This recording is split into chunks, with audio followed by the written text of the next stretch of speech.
Welcome to our YouTube channel. Are you ready for an exciting adventure full of knowledge and entertainment?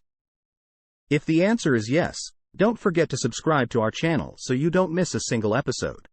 Among all the magnificent Roman roads that crisscross the ancient empire, there exists one that stands out as the most renowned and beloved. The Via dei Fori Imperiali, a thoroughfare that intertwines with the grandest landmarks of the Eternal City, encapsulates the essence of ambition. This ambitious vision, however, did not belong to the Romans themselves, but to Italy's fascist dictator, an individual consumed by an obsession with the past and a fervent desire for immortality. Every year, countless individuals tread upon this historic street, oblivious to its origins and significance. Around a year and a half ago, I found myself in Rome, revisiting the enchanting places that had captivated my younger self during my first visit. Rome, with its abundant fountains, churches of all sizes, and an overwhelming sense of history, holds a treasure trove of experiences for any traveler. Yet, amidst these wonders, one place captured my curiosity like no other: the Via dei Fori Imperiali. It is safe to say that every tourist who ventures to the Colosseum and the ancient Roman Forum must traverse this very road. Before the global upheaval caused by the coronavirus pandemic, the number of people who embarked on this journey was staggering: 7.5 million individuals.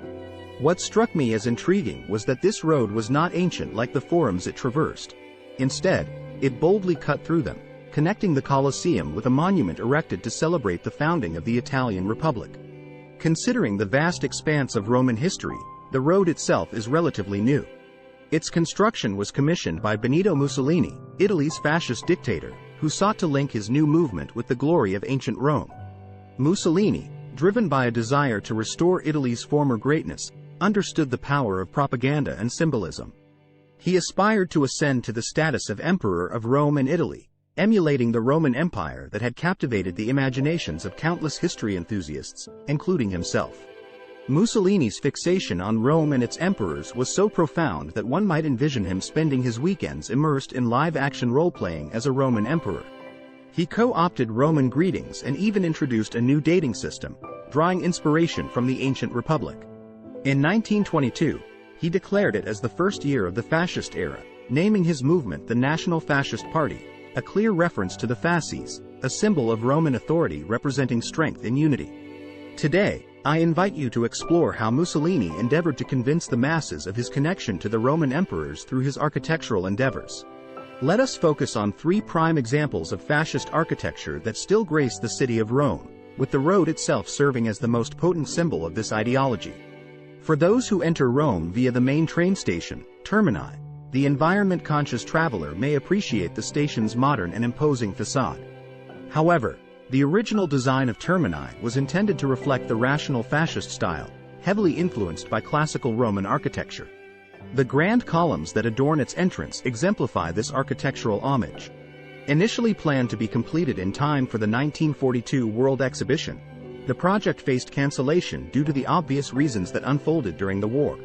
Eventually, the station underwent a post-war redesign, but remnants of its fascist history remain visible, particularly in the imposing towers at its rear, reminiscent of fasces. Yet, to truly encounter the ideals championed by Mussolini, one must venture beyond the city center to a suburb of Rome known as Ur. Here, you will find yourself face to face with the embodiment of this new leader's vision. Mussolini envisioned his grand plan for a third Rome, following in the footsteps of the Romans and the popes. However, this fascist Rome, a manifestation of his dreams, lacked the warmth and charm of its predecessors. The architecture in this district, known as Ur, was a fusion of classical Roman style and a more contemporary flair. Geometric shapes and ideal proportions dominated the landscape, with an abundance of white limestone contrasting with a peculiar modern obelisk.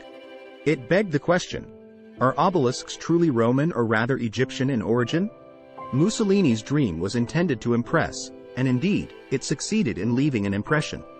However, as I walked through these streets, I couldn't shake the feeling of coldness and sterility. It seemed devoid of life, failing to ignite any desire within me to join his cause. Yet, amid this ambivalence, there was one building that captured my heart: the Palazzo del Civilta Italiana. This grand edifice was intended to serve as the central hub for a world fair, showcasing the epitome of fascist architecture. and its construction unequivocally bore the mark of one man, Benito Mussolini. Rows of windows, when observed both horizontally and vertically, spelled out his name, leaving no doubt as to who was responsible for this remarkable structure. However, if Mussolini truly desired to leave a lasting impression on the people of Rome, he knew that a mere building would not suffice. He needed a grand road, a testament to his power and vision. Thus, he conceived the idea of constructing a road that would lead from his modest office at Plaza Venezia. When he looked out of his window, he was displeased with the sight that met his eyes, a working-class neighborhood comprising medieval houses and narrow streets, inhabited by around 4,000 residents. Such surroundings did not align with Mussolini's grand aspirations, prompting him to make the audacious decision to demolish the entire district. Time was of the essence, as his 10-year anniversary celebration for the fascist movement was fast approaching, influencing the construction of the road. The road, called Via dell'Imperio by Mussolini, intersected with 5 major forums, including the renowned Forum Romanum. Constructing a road in one of the oldest areas of Rome naturally yielded an abundance of historic artifacts. In modern times, archaeologists carefully date and document each layer and item they uncover during road construction. However, the question remains, did Mussolini truly care about preserving the heritage of these findings, or was his obsession with the image of Rome merely superficial? Regrettably, the artifacts were hastily boxed up and relocated to a new building, leaving many unaware of their true historical significance. Nevertheless, the road was completed. Mussolini sought to connect his fascist movement with Roman history, and he did so in various ways. First, statues of Roman emperors were erected along the road, symbolizing their role in expanding the empire. Maps depicting Rome's growth showcased the rise of the Roman Empire from a small entity on a peninsula to its vast expansion across the Mediterranean. However, there is a debate among historians regarding which Roman emperor presided over the largest empire. While Mussolini portrayed Trajan as the pinnacle of expansion, some argue that it was actually Septimius Severus, the first African emperor, who achieved this feat. An outsider. His wife, too, lacked full Italian blood. Naturally, this didn't align with Mussolini's fascist notion of ethnic Italians being superior. So, if he had to choose between 2 emperors, Trajan was the preferred option. But there's more to it. Mussolini also sought to showcase his own empire. After all, he needed that connection to the Romans.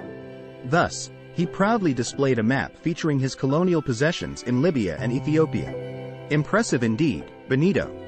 And when everything was ready, he utilized the road to impress another fascist dictator in Europe. It was quite a sight to witness the parade of Italians marching up and down the road. Mussolini was eager to impress Hitler, but unfortunately, he lacked sufficient soldiers at his disposal. So what did he do? Well, all the soldiers simply marched to the Colosseum, changed their uniforms, and marched back. Quite the spectacle. Ultimately, his empire would crumble, falling within just 25 years of its establishment. Mussolini met his demise, and to this day, thousands of people unknowingly walk along a street that holds so much history. They pass by the emperors that Benito Mussolini erected, hoping to somehow stand beside them in this modern era. It would be a stretch to claim that anyone places Benito on the same level as the Roman Empire. However, in a sense, he did understand one thing. Although he may be gone and his empire dissolved, he still left a lasting mark on Rome. Mussolini was a master of propaganda. He carefully crafted his desired image, a Roman emperor and a relatable figure, like the masculine and strong farmer, the father of the nation. It's interesting how he seems to have inspired a certain someone with his propaganda techniques. Identifying such propaganda may appear straightforward, but in today's world, it's not always the case. With numerous media outlets covering stories tainted by misinformation, bias, financial motivations, or political agendas, it's challenging to discern the truth. That's where a reliable news aggregator app like Ground News proves invaluable. I've been using Ground News to stay updated on global events and curate a feed of headlines from a staggering 50,000 diverse outlets worldwide. The content is intelligently sorted and categorized, allowing you to cut through the spin and biases. The app offers various compelling features, including a map that reveals how different media cover the same stories globally. Swiping through headlines showcases the varying perspectives and biases at play. It sheds light on how media outlets shape narratives. Additionally, there's a feature that exposes blind spots in media coverage. Some events are entirely ignored by certain outlets. Best of all, you can start using ground news for free, or you can subscribe for access to all the aforementioned features. To stay informed about current events worldwide, make sure to check out Ground News by visiting the link in the description or subscribing at Ground News, the present past. Support a small team of independent media outsiders striving to bring transparency to the news. I'll see you in the next one. Don't forget to subscribe to our channel and hit the notification bell to stay up to date with our latest videos and adventures. Join us as we continue to explore the treasures of Italy, and let's keep discovering together.